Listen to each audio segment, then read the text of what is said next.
Hi all, இன்றைக்கி ஒரு creamy tasty எம்மியான ஒரு ராஜ்மா மசாலா ரெசிபி நம்ம பார்க்கலாம். ஒரு சிம்பிள் பாஸ்மதி ரைஸோட சூப்பராக இருக்கும். Welcome to B2 cooks channel. First time பார்க்குறீங்கன்னா ப்ளீஸ் சப்ஸ்கிரைப். வாங்க போகலாம். நான் ஒரு 8 ஹவர்ஸாக ராஜ்மா ஊற வச்சுருக்கேன்.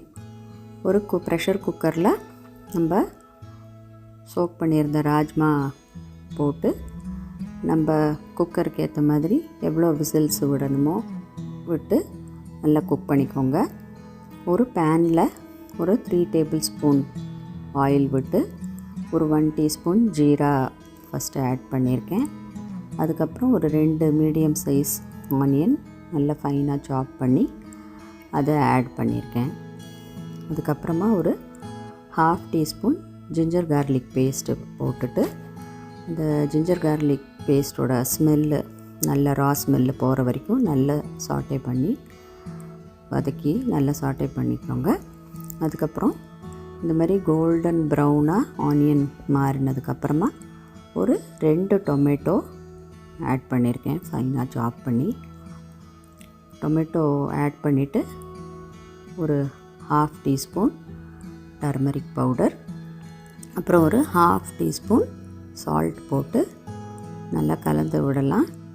இது நம்ம ஆட் பண்ணியிருக்கிற ஆனியன் டொமேட்டோ நல்லா வதங்கிறதுக்கு ஹெல்ப் பண்ணும். ஒரு மூடி போட்டுட்டு மீடியம் ஃப்ளேமில் வச்சு இது நல்லா ஃப்ரை ஆகட்டும். ஆனியனும் டொமேட்டோவும் நல்லா ஃப்ரை ஆகிற வரைக்கும் வதக்கிக்கோங்க. அப்புறம் ஒரு 3-4 மினிட்ஸ்க்கு அப்புறம் பாருங்கள் எப்படி ஆயில் பிரிஞ்சு வந்து நல்லா ஃப்ரை ஆகிருக்கு ஆனியனும் டொமேட்டோவும். இந்த ஸ்டேஜில் நம்ம இதில் ட்ரை மசாலாஸ் ஆட் பண்ணலாம். ஃபஸ்ட்டு நான் ஒரு டீஸ்பூன் தனியா பவுடர், கொரியாண்டர் பவுடர் ஆட் பண்ணியிருக்கேன். அதுக்கப்புறம் ஒரு 1/2 teaspoon red chilli powder add பண்ணுறேன். அதுக்கப்புறம் கரம் மசாலா பவுடர் ஒரு 1/2 டீஸ்பூன் ஆட் பண்ணி இந்த ட்ரை மசாலாலாம் நல்ல ஸ்மெல்லு போகிற வரைக்கும் நல்லா ஃப்ரை பண்ணி விட்டுக்கோங்க. ட்ரை மசாலாலாம் ஆட் பண்ணி இந்த ரா ஸ்மெல் போனதுக்கப்புறம் நம்ம ராஜ்மா வேக வச்சோம் இல்லையா, அதில் வாட்டர் இருக்கும். அதை இதில் கொஞ்சமாக ஆட் பண்ணிக்கலாம். ஆட் பண்ணி நம்ம இந்த டிஷ்ஷுக்கு தேவையான சால்ட்டை ஆட் பண்ணிக்கலாம். சால்ட்டை ஆட் பண்ணி விட்டுட்டு இந்த பேஸ்ட்டு ஒரு பாயில் வந்ததுக்கப்புறம் நம்ம வேக வச்சுருக்கிற ராஜ்மாவை ஆட் பண்ணி நல்லா கலந்து விட்டுக்கோங்க. நல்லா எல்லா பக்கமும் மசாலா வர மாதிரி கலந்து விட்டுட்டு இதை சிம்மில் வச்சு மூடி வச்சு ஒரு 5 to 7 மினிட்ஸ் நல்ல சிம்மில் வேகட்டும். இப்போது பார்த்திங்கன்னா க்ரீமியான எம்மி ராஜ்மா மசாலா ரெடி ஆகிடுச்சு. ரொம்ப ஈஸியான டிஷ்ஷு தான் இது.